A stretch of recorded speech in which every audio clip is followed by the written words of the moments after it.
about the movie is his personal opinion and has nothing to do with the board. But the storm was already brewing.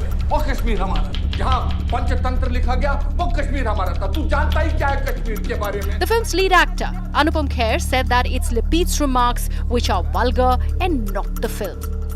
Kashmir का सच उन्हें पच नहीं रहा है और वो चाहते हैं कि उसे किसी अच्छे रंगीन खुशनुमा चश्मे से देखा और दिखाया जाए। उसे अगर आप देख नहीं पाते तो आंखें मींच लीजिए, मुंह सी लीजिए, उसका मजाक उड़ाना बंद कीजिए। Kashmir Files director Vivek Agnihotri now has challenged Nadav Lapid to prove his story wrong. जो पूरी तरह से एक हिंदू लैंड हुआ करता था, आज वहां हिंदू नहीं रहते हैं। उस लैंड में आज भी आपकी आंखों के सामने चुन चुन के हिंदुओं को मारा जाता है। कश्मीर फाइल्स का एक शॉट, एक डायलॉग, इवेंट कोई अगर प्रूव कर दे कि ये पूरी तरह से सत्य नहीं है तो मैं फिल्में बनाना छोड़ दूंगा। Israel's consul general to the Midwest met Kher and apologized to him on behalf of Nadav Lapid. The first person to call, and I did right away in the morning, to call Anupam Kher, my friend, and just to apologize. Speech that was a private opinion, but nothing to do with the state of Israel, officially and unofficially. I want to say it's not a propaganda. Israel's ambassador to India said Lapid should be ashamed and that ties between India and Israel should not be affected due to these remarks. I think that one private person with his own opinion shouldn't change anything here, that the relations are much stronger than this individual, another individual. But opposition parties wasted no time in targeting the BJP, which had heavily endorsed the movie. जिस तरह से propaganda हुआ था एक party का और एक party के खिलाफ, उसके लिए फिल्म बनाई थी और एक पूरी पार्टी, पूरी सरकार, जहाँ बीजेपी की सरकार है, वो उस प्रचार में लगा थी। The Kashmir Files is based on the exodus and killings of Kashmiri Pandits in the valley in the 1990s. It was one of the highest-grossing Bollywood films of 2022. Prime Minister Modi said that the film had rattled the entire ecosystem that claims to be the torchbearer of freedom of expression but does not want the truth to be told. So was Nadav Lapid voicing dissent or denying the truth about Kashmiri Pandits? All right, let me open this up to our guests who are joining us this evening on Viewpoint. Prakash Belawadi is an actor, Farooq Wani, editor of Brighter Kashmir, Shehzad Khan is an actor, Arti Tuku is founder and editor-in-chief of The New Indian, and Gautam Chintamani, film historian. Prakash Belawadi, let me start with you first. You know, obviously, filmmakers, critics, they can have differences of opinion about a film. He could have called this film a badly made film, poor plot, bad acting, call it whatever you want. But to say vulgar propaganda, that means you're questioning the very integrity of the film, the filmmakers, and the filmmaking process itself.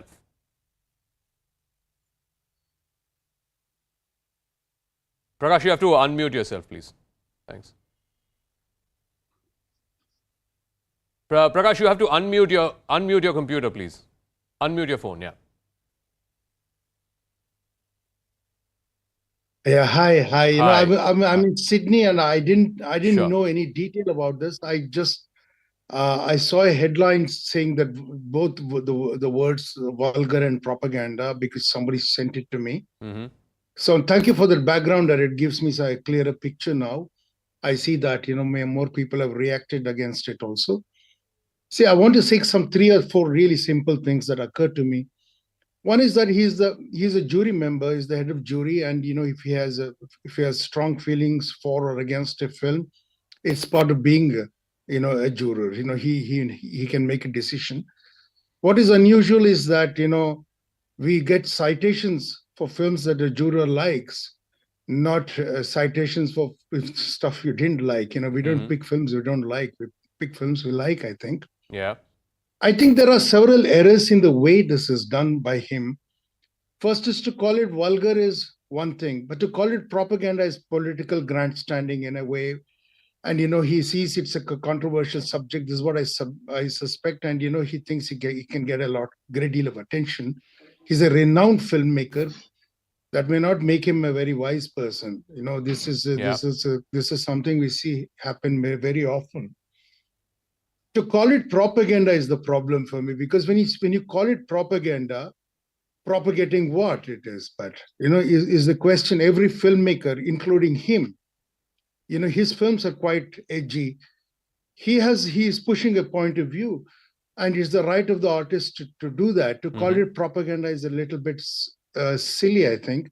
But what I find abhorrent is that he says in that short report somebody sent to me that he and his fellow jurors were shocked that this film was included. It means it's a kind of censorship, right? Yeah. When one of these guys picks something, it is good. If somebody else picks it, then it is not so good. You have the right to decide it, but you can do it with a great deal of dignity. Correct. And for him to claim that it was an artistic expression, what he did on stage, I cannot agree with. But I think, on the whole, we should stop reacting to it so strongly. This happens, when the film was released also, some people called it propaganda. Yeah. Some of us disagreed with it. Many people liked the film. It made a lot of money. And, when you go out into the public, some people like it, some people don't like it. And you can just take it on the chin sometimes and not really react so much. But this much I will say for for the Congress. I don't think in all the juries that have been picked for IFFI during the Congress regimes in India, they would never be so foolish as to pick somebody from the Sangh Parivar as the head juror. That's what okay. I'll come to that part in a second. But let me ask Aarti Tikku, because the response from the Israeli ambassador, the consul general in Mumbai, going personally and meeting Anupam Kher, apologizing when there was really no need to, because it's not like the state of Israel has to hold a fort for what one individual citizen is saying. Neither does Nadav Lapid in any way represent the state of Israel. So, Aarti Tikku, I'm curious to know, what was the thinking behind the ambassador, the consul general, the former ambassador coming out and profusely apologizing for the comments of one individual? Well, Israel and India share a strategic partnership, and our relationship is pretty strong, and therefore Israel would not really like to see the government of India getting upset, because after all, this was a government of India sponsored event where Israeli spoke not only against the my genocide, which I have lived, which I have survived, but he also in a way defamed and undermined the very platform which was sponsored by the government of India. Honestly, my view is that India, or for that matter displaced Kashmiri Pandits who have lived, survived genocide in Kashmir, do not need validation from foreigners. We don't need either praise or condemnation from anybody. We have lived it, we have survived it, and I don't need anybody to tell me whether it was true or untrue, because I am a witness to that history. So unfortunately, even the filmmaker, even though I endorsed the Kashmir Files and I have stood by the movie, I have stood by the veracity of all the events that have been shown in the movie, but I have to say, even the filmmaker seems to be desperate for this validation from the Americans, from the Brits, and from other people across the world. Vivek Agnihotri has been going around the world asking for validation. I don't think we need validation. My story does not need validation. I am the living proof of what we have suffered. I am the living proof of all the incidents of jihad that were, perpetrated by Pakistan, by Islamists in Kashmir against Kashmiri Hindus. Farooq Wani, unfortunately, the problem this whole debate discourse, what happened 30 years ago, everyone knows. Unfortunately, there's been a certain airbrushing of that history, that deep, dark chapter that Kashmiri Pandit families like that of Aarti Tikku's had to undergo. Today, you have a movie, and like I said, you're free to criticize that movie. You can say maybe the movie exaggerates the truth, but then that's artistic license, as Prakash Belawadi said. The point is that truth, which was buried or airbrushed for the last 30 years, is finally coming forth. And some people are uncomfortable about that truth. Some people are not willing to accept that truth. And we saw this even when the movie released earlier this year. No one expected a movie about what happened in Kashmir 30 years ago, depicting the reality of what happened 30 years ago, would go on to become the biggest, commercially successful movie of 2022 in the Hindi film industry. Yes, Jaka, just my take is this. This statement came yesterday, and so I was tracking it since last yesterday. What is there is no such a hue and cry in the Kashmir regarding this Kashmir files. But one thing is clear: this is the statement of this person, this Lapid Nadav, and his personal statement. And government of Israel has nothing to do with this statement. Even they don't want. So even I have just read this. Envoy statement based the ties between Israel and government of India will not die down anywhere because of this statement. But one thing is clear: this Kashmir file has made because the as you said, as this Arti has said, this is a genocide. But my take is this: so these Pandits have suffered a lot because some no doubt.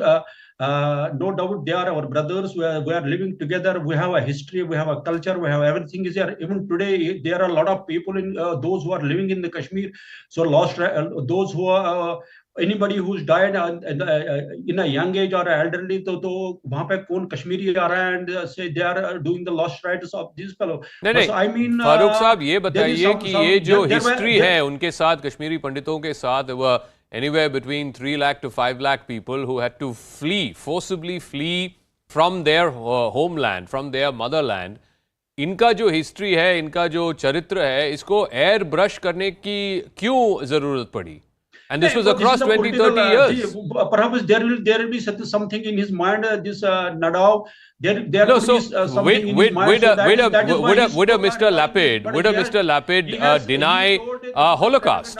Deny that over 10 million Jews died at the hands of Hitler and the gas chambers? Will he deny that? This is history. Always tells what is happening in the past, and this will continue to happen. Now, so I mean, in Kashmir, not only the Pandits make exodus, and there are a lot of Muslims who also made the exodus. So I have gone other places because of their life threats. The point, I think you're missing the point again. I think you're missing the point. The point being that a community was selectively targeted because they happen to be of a different faith. Because some people felt that Kashmir belongs only to people of a certain faith and the others got chased out. But anyway, I don't want to go into lessons of history. I want to stick to what Mr. Lapid said, and I want to ask Gautam Chintamani. Two things I'm very curious about. One, I think to take Prakash's point forward, he said it in a lighter vein. But I think it's a fact. I mean, somebody needs to ask the question, who invited this gentleman whose views are very well known?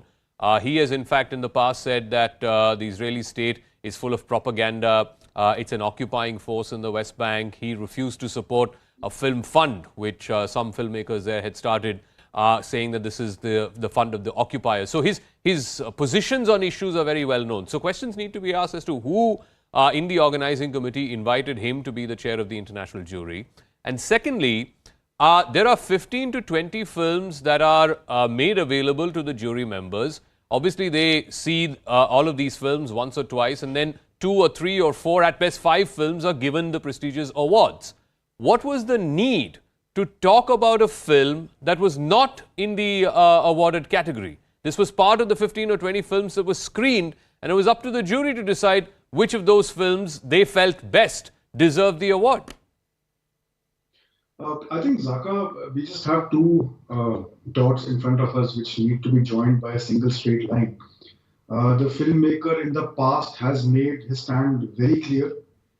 I can't get into, I'm no person to comment why was he invited, who invited him, or whether questions should be raised. The point is that this filmmaker, from the statements that he makes, has a habit of saying things which, which evoke extreme reactions. And maybe that is what certain filmmakers thrive in. I mean, they want controversy, they want to be talked about.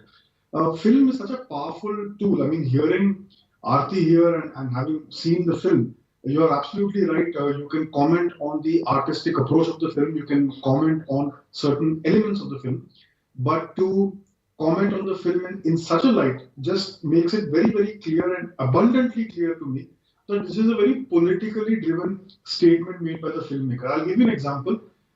Before Schindler's List, and there has been a lot of comparison between the Kashmir Files and Schindler's List for many reasons. One of them being that these were stories or these were tragedies of people which happened in front of the world's eyes, and they were overlooked or forgotten or airbrushed, like we've been saying.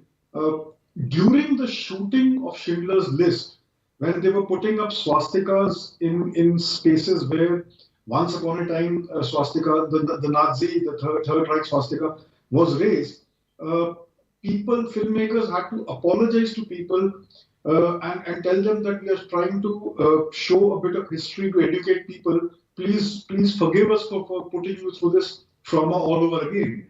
In fact, Josephine, the lead actor in the film, was so convincing that an elderly Polish woman actually spat on him during the shooting.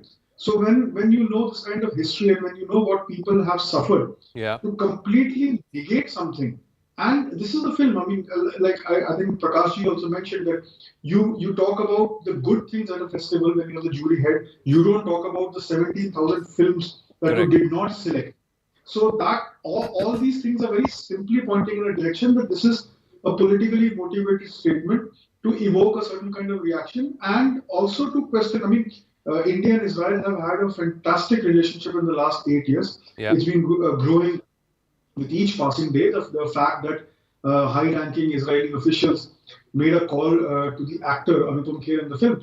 These just show you that somebody is out there to derail things and to put and to cast a shadow of doubt on an important aspect of history, which, according to me, has not been talked about as much as it should have been.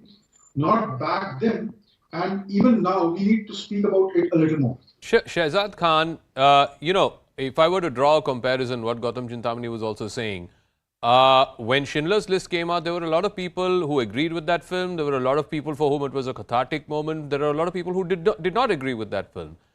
Will this Israeli filmmaker say the same about a Schindler's List or A Beautiful Mind or a Sophie's Choice as he would say for Kashmir Files, which he called, quote unquote, vulgar propaganda? Because if he's not going to deny the Holocaust, then he should be in no position to give sermons about what happened to Kashmiri Hindus. Thank you very much for having me on your show. For the last half an hour, I've been listening to our respected panelists. See, he's an Israeli director, and he has said about the film Kashmir Files, he has embarrassed the film Kashmir Files. And he's also said that this is a very prestigious thing and such films should not. And we all know what all he has said. So there is something to it. No? He being an Israeli, if he's saying this, it means a lot. I had said this long ago that films should be made for entertainment, and not to target a certain community. When you're targeting a certain community, this is what's going to happen. And whatever he has said, you look at a thing whether it's half glass empty or half glass full. But this film, the way it was marketed, the way things were done for this film, was looking that a certain community was targeted just for three people. The three people should have been hanged who did this brutal act. Why Shehzad Khan, I want to interrupt you there and ask you a question. Some of the greatest movies the world has seen were not just made for entertainment. I don't think Gandhi was made for entertainment. I don't think Guns of Nevron was made just for entertainment. Like I said, from Schindler's List to The Pianist to The Beautiful Mind, of course, all cinema at some form will try to entertain people. But there are certain movies that the great movies go beyond entertainment. My question to you is, why shouldn't a filmmaker look back at a portion of history which has not been adequately told or which has been airbrushed, as I said before, and give his spin to it? Like I said, you can disagree with that spin. You can say he exaggerated the truth. You can say that, it is artistic license. But to say it's vulgar propaganda means you're denying the truth, means you're denying or downplaying what happened in history. He said what he felt. He said what he felt. Mr. Nadav Lapid has got all the right to say, and anybody's got all the right to say what he feels about that film. No, no, And he no, said no. it. So then it's akin to saying, Shehzad Khan, then it is akin to saying that Schindler's List is a bad movie because the Holocaust never happened. It was vulgar propaganda.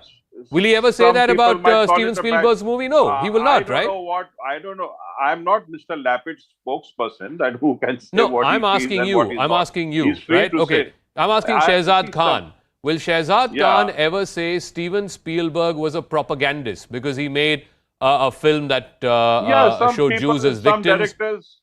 Some directors make films for propaganda. Most of them make films, such films, so that they can make a lot of money. But it is very rarely seen that such films get support from the government, endorsement from governments.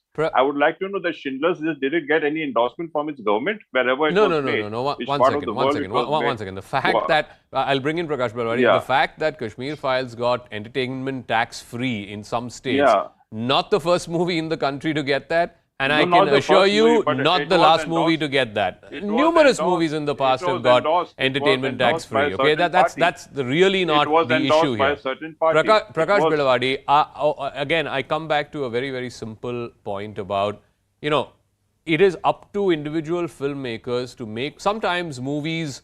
I watched a beautiful movie over the weekend called Kantara, right? I don't understand Kannada. I mean, I get a fair bit of it. You can call parts of that movie exaggerated. There are parts of that movie that talk about superstition and tradition and customs. You can disagree with that. But I will never say it's a bad movie. It's a fantastic movie because it's a rooted movie. It talks about what is happening in a part of our country. And whenever something is rooted, there is truth to it. You can't have truth without roots, and you can't have roots without the truth. See, I will say what I said when the movie was released and all this talk of propaganda came. I think, the Prime Minister Narendra Modi actually praising the film was what started it, this propaganda thing. People started calling it. He didn't fund the film. Some private people funded the film. Nobody believed it. It didn't get a very big release. It's people who like the film who actually made the film a success. And I feel like politicians understand what is successful and they back it when they think, they need to endorse it. If it's profitable to them, why would they endorse it? Narendra Modi ji did not endorse his film that was made as a biopic about him. That film flopped. He did not give it an endorsement. Yeah. So basically, he understood the film was successful. That's why he endorsed it. And, what I said at that time, at the time of release, was that it was a little bit of a disservice to the film. That he said that because the film was going to succeed anyway. It did not succeed because of him. My point is this, at the end of the day, that film was made. Whether it was made well or not is for everybody to decide. I'm not going to plead for the film that it's a good or bad film. I like the film, and I feel bad that people have chosen to be on the wrong side of history. Wherever there are victims of brutality, of pogroms, or of communal violence, you should actually. I've watched Holocaust films and I wept. You should be able to stand on the right side of history. If you cannot do it, you will not get reconciliation in your heart. Okay. You'll always be disturbed by this. I'll give that is all I will say. The we final should move word. Past this, man. Just we should care. I think care about to take forward Prakash's point, there have been other films also that's been made on Kashmiri Pandit genocide, right? Many of them were not successful. The reason why people are picking on Kashmir Files is because it was successful when nobody was expecting it to. I mean, no one thought at a time when Bollywood itself was going through a crisis of sorts after the COVID pandemic and so on. No one thought that this movie, small budget movie, coming out of nowhere, talking about something that happened 30 years ago, would rake in 300 crores. So A, it's become a victim of its own success. And B, perhaps people don't like the filmmaker and the film stars, at least the more popular ones in this film, because they are open advocates of the current establishment. That might be true, but you cannot dismiss and deny the story in the Kashmir Files. It's based on true events. It's based on true facts. The moment you get into this, that, Vivek Agnihotri is aligned with the BJP or Anupam Kher's wife is in the BJP, the moment you politicize that, you actually are getting into the denial zone. And that's my problem with some of the panelists today, who were talking about, giving all kinds of justifications. But honestly, my issue really is this, that Vivek Agnihotri has made a fantastic movie, but more than that, it is truth, it's my truth. And anybody who is going to give all kinds of explanations, all kinds of justifications to deny it, I'm sorry to say, you are propagandists yourself. And anybody who is giving a lot of leverage to this gentleman, Israeli gentleman at IFFI today, honestly, you are also part of this agent provocateur who's come from nowhere and is trying to build a fabricated narrative against me, my genocide and my story. Okay, I'll give Gautam Chintamani the final word. Will this always lead to filmmakers asking themselves the question, how far can I go with the truth? Will people call my truth stretched?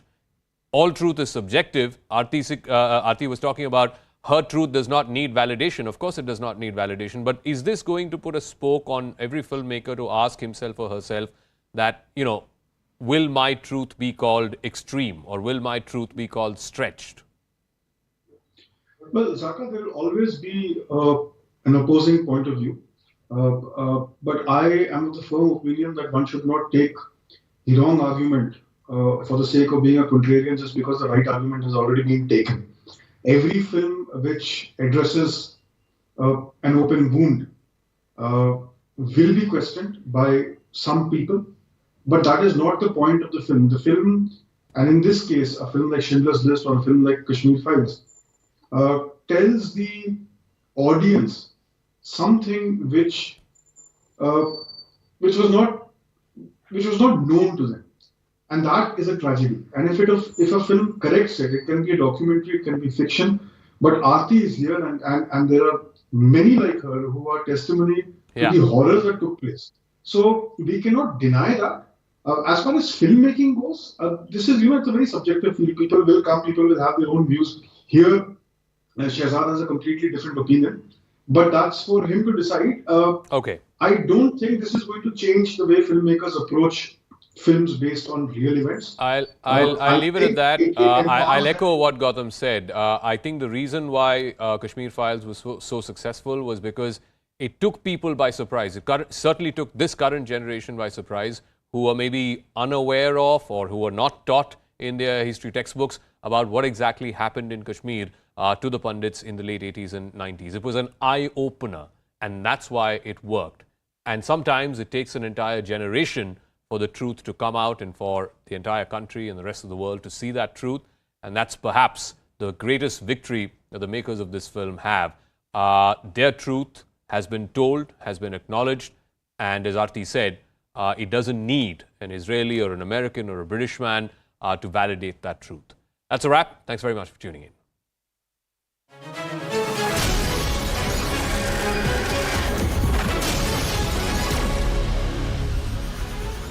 Good evening. Thanks a lot for staying with us here at CNN News 18. I'm Ridhima Bhatnagar.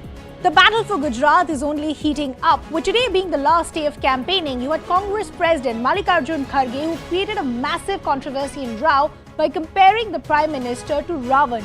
The point that was being made by the new Congress President was that from MCD elections to general elections, the BJP is only using the Modi factor, questioning the role of others within the party. The BJP then, on expected lines, hit back at the Congress for disrespecting the Prime Minister and using such language for their vote bank. Remember, Gujarat is going to see elections in two phases, the first on the 1st of December and then on the 5th of December, and results finally on the 8th of December. Gujarat has traditionally been a two-sided fight between the Congress and the BJP. This time around, you will of course have the Aam Aadmi Party also entering the fray, hoping to make a dent. But from barbs and jibes like the Chai Wala to Ravan, the larger question is, do these jibes actually have a resonance on the ground?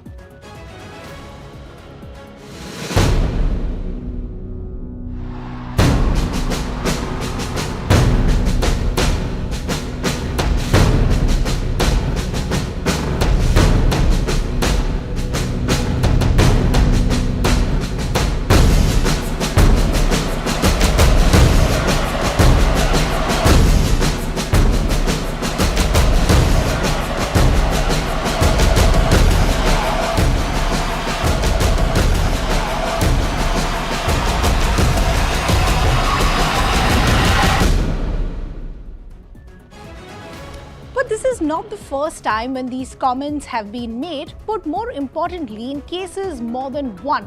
Comments like these have actually backfired. Let me give you a backstory.